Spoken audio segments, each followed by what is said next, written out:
Hey guys, what's going on? It's Shatterpoint back with another video, and in this one we're going to be reacting to Gotham Paladin's 10 disturbing details in the Arkham games. Get over and subscribe to his channel, he really knows his Arkham stuff. So without further ado, let's get into it. The Batman Arkham series is known for many things, its boss fights, gameplay, storyline. However, something that goes a little unnoticed is the sheer amount of detail in the game. A lot of it is actually pretty disturbing or dark at the very least. There's a lot of disturbing details in the game that I wanted to talk about and go into more detail with. Here are 10 disturbing details from the Arkham games. Before we get started, if you want to subscribe, comment, leave a like, shut up and do it. Anyway, let's move on.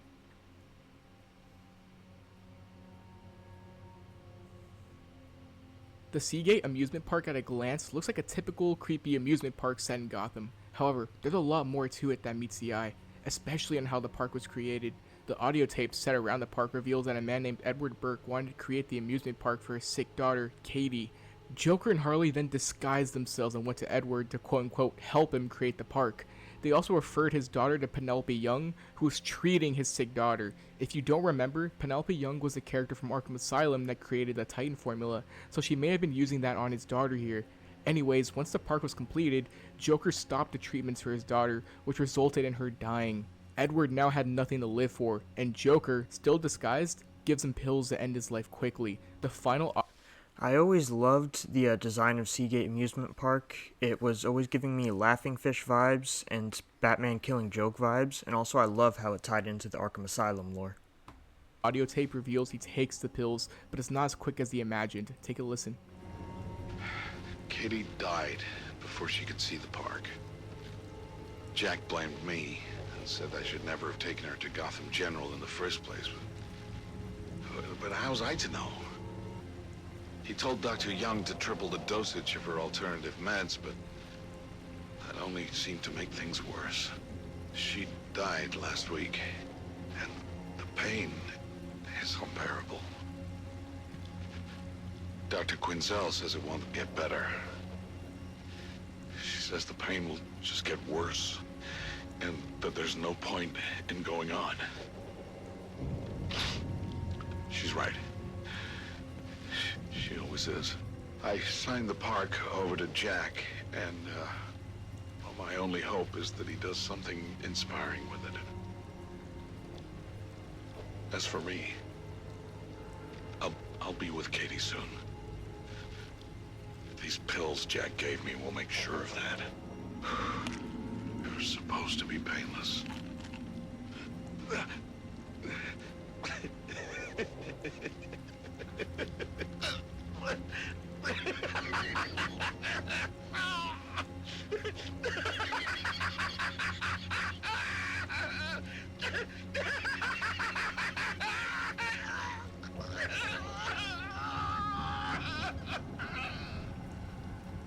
You can see a skeleton on the bed as well. It's unknown if Penelope Young willingly worked with Joker and Harley or was forced to. I imagine it's the latter because this might be too far for her, but it's possible that she wanted to desperately test the Titan even if it meant the death of a little girl. I'll I let you agree, take it that as you definitely will. seemed like she Let's go had ahead and move on remorse to in the next Arkham topic. Asylum with the Titan formula. Keeping on with the Seagate amusement park, there's another disturbing detail about it. Looking around the park, you will see advertisements of a man with a starfish on his head. Most comic book heads will know this as Starro the Conqueror's starfish he summons that latches on to people for him to control.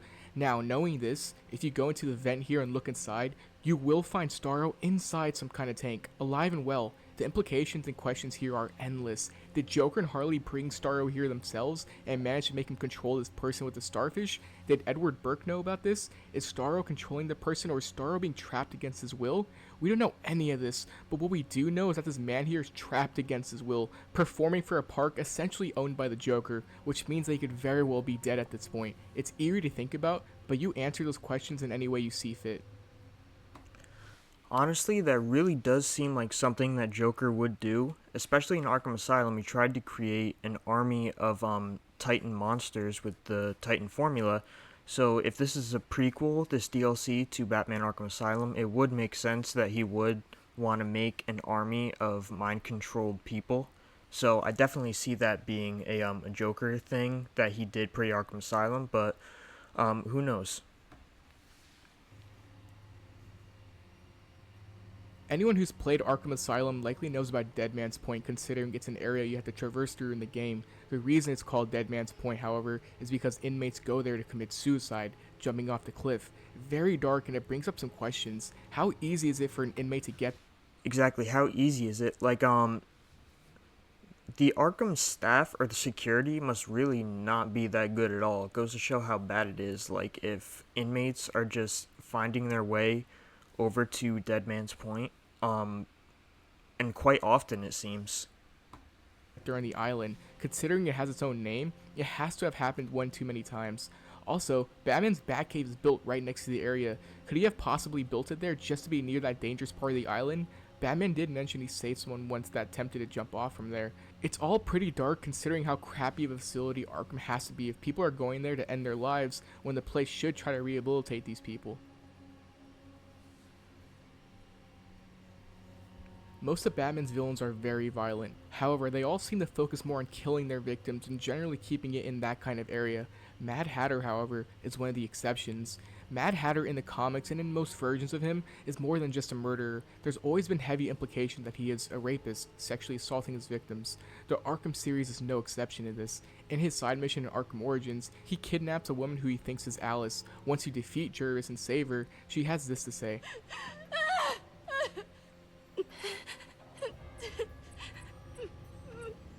Don't worry, you're safe now. The police are on their way. Everything's going to be all right. No, it's not. There's a lot of theories as to what Jervis may have done to her. I saw one where people said he gouged her eyes out and replaced them, considering they don't ever move or blink, but the heavy implication here is that she was sexually assaulted just going off her response saying it won't be okay, as Hatter has done something to her that can't be reversed. Disgusting to think about, and makes you think if some of Batman's villains can really be redeemed after doing things like this. I personally don't think he gouged her eyes out and put fake ones in there, because I know it's just a T for teen game, but I feel like there would be some blood stains around her eyes, just like how there was makeup smeared around her eyes because she was crying. I think that there would have been blood stains smeared around her eyes. Quincy Sharp, the former corrupt Gotham mayor that worked with Hugo Strange to push his evil agenda. Sharp has schizophrenia, which Strange took advantage of, giving him serums that made Sharp act like a puppet to Strange, making him think Strange was his master. Once he was exposed in Arkham City, his fate was relatively unknown, until Arkham Knight that is, where one of the Riddler stories gives us a conclusion to him. It reveals that in prison, he started having hallucinations about Hugo Strange. It revealed that he was willing to do anything for Hugo. The hallucination told him to grab his bed sheets and tie it to the light fixture on the ceiling, implying that he hangs himself. And once again encapsulates how crappy of a facility Arkham is to not treat these kind of things for their patients, or wherever Quincy was being held. Quincy Sharp's legacy was not only tarnished, but his ending is seemingly forgotten, as this is something many people can miss. There were quite a few villains we never got to see in the Arkham series, but we did learn about some of them and their fates. One of them was the Ratcatcher, a villain in the Batman Rogues Gallery that has the ability to control rats. While never present in the games, we saw his equipment in each game at various locations, and in Arkham City, we did learn that he was in there. Scanning one of the Riddler stories of his advertisement, it reveals what happened to him in Arkham City. Essentially, he was trying to lay low and keep to himself, trying not to get in any type of altercation. This proved to be futile, however, since the end of the story reveals that the Penguin found out where he was and dragged him into the museum to be fed by Tiny the Shark. We then never hear about him in Arkham Knight, so it can be assumed that he was killed by the shark. I don't really see a way he could have survived that. However, in the Arkham Genesis comic books that takes place between City and Night, it reveals that Ratcatcher did survive. However, the Arkham Knight finds him and kills him anyway, electrocuting him to death. It's a big discussion on whether the comics are canon or not, but regardless, he still dies no matter what, both in cruel ways, either being fed to a shark or electrocuted to death by Jason. Sad way to go for Otis Flanagan. With the Arkham comics, I always viewed it as kind of like legends. Like, some stuff is canon from the comics to the games, and some stuff isn't. It's really unknown, and it's kind of just headcanon for you to decide until otherwise confirmed. This next one captures one of Joker's more cruel and irredeemable acts. After taking down Deacon Blackfire while Batman is still hallucinating about the Joker, you'll hear Joker make this comment. You think This black fire's a real beast, Batsy. It's just, I owe Gotham Church an apology for that incident with the hydrochloric holy water. Oh, that was one hell of a baptism. Now, this has a lot more implications than you would think at first. Joker mentioned holy water. If the Gotham Church has holy water, then it could be assumed that it's a Catholic church, meaning that the Joker didn't kill a bunch of adults. He killed infants, committing infanticide. It's one thing for Joker to kill a bunch of people, but to do it in a place where people sought out for peace and guidance, and not only that, kill children, is just insane to me. This is a perfect example of how subtle the really dark events occurring in this universe presents itself. It would be too much to show this in the game, but telling us in a very subtle way is not only smart, but perhaps even more disturbing as your mind races on what exactly happened. It makes you ask questions like how many kids did the Joker kill? Truly disturbing. Well, this iteration of the Joker in the Arkhamverse is one of the darkest versions ever. There's even Arkham's story, where he went into a preschool or some kind of school, and he murdered like all of the kids there. He like cut them up and stitched them back together. Like, so he's not shy for doing stuff like that to kids. Jason Todd's story in Arkham Knight may be the most horrifying and cruel one he's ever had. Most versions have him dying in one day after the Joker catches him, but here, he's tortured in every way imaginable for over a year in the Asylum. Speaking of doing stuff in the to game, kids, we see small glimpses of what he went through, being branded by Joker and beaten with a crowbar. However, the tie-in comic books reveal and go into detail of what he went through.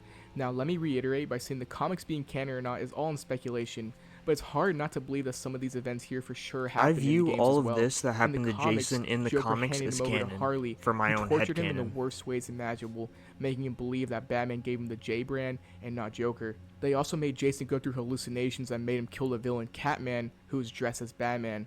She also had a bunch of villains go in and beat Jason in near death, while also making him psychologically tortured throughout it all, making him believe Batman forgot about him. There was also implications that he was sexually assaulted as well. The comics details make it painfully cruel to see, especially when you realize that Jason isn't even an adult, he's still basically a kid. One of the worst fates for Jason Todd, and it's surprising he survived it all.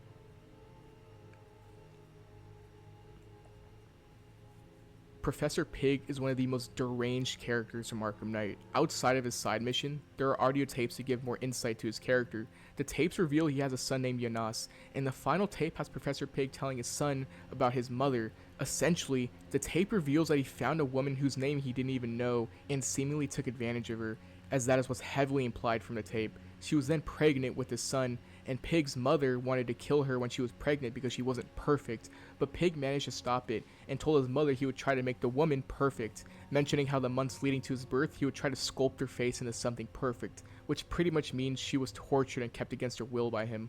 Once he was born, Pig mentions how he couldn't look upon her spoiled canvas of a face, so he finally murdered her. Extremely dark backstory, the poor woman being essentially kidnapped, taken advantage of, and while pregnant, being tortured physically with someone cutting up her face until her pregnancy, which is many months, and then finally being killed. Very disturbing to think about, and makes you think where his son is now. It's also interesting because these tapes reveal how his mother basically snapped him into becoming insane and becoming Professor Pig. Had he been raised by someone that wasn't evil, who knows if he could have been a better person? We may never know. This one bothers me the most because of how realistic of a situation it is, right? For a Batman villain, this character is a lot more closer to reality than some people think. This final fact is still on the subject of Professor Pig, as I believe he is without a doubt one of the darkest spots in the Arkham universe. In his side mission, you see that he kidnaps a lot of people and turns them into Dolatrons, which are essentially mindless drones that do whatever Pig tells them to do. However, one small detail in the game makes their fates way more disturbing, making it a fate truly worse than death. While fighting them, if you scan them using your detective mode, you can see that they're either nervous or terrified, which means that the victims here can still feel and understand everything that's happening with them, but are unable to do anything. Imagine the feeling of unbearable pain as Pig performs his procedures on you, and to then being used as a toy for the rest of your life. On top of all this, it's said that Pig removes genitalia as well to keep all his Dolatrons one and the same, adding that much more disgust. It's one thing if the victims can't understand or feel the pain they go through, but these victims are. They feel terrified, they feel nervous, and it's likely that they'll never be able to recover from their forms ever again. Those are the 10 disturbing details I have from the Arkham games. If this is a video you liked, let me know so I can do more like it. That absolutely has to be terrifying, to be completely out of control of your actions and to be experiencing it all while you're doing these things that you don't want to do. That's got to be terrifying. Have a great day. Leave a like, comment, subscribe if you want, and I'll see you guys in the next video. Goodbye. Alright, and that's going to bring this video to an end. Thank you so much for watching. Please leave a like, share, subscribe, and also subscribe to Gotham Paladin, and shout out to him as well for putting this together. And I will see you guys in the next one.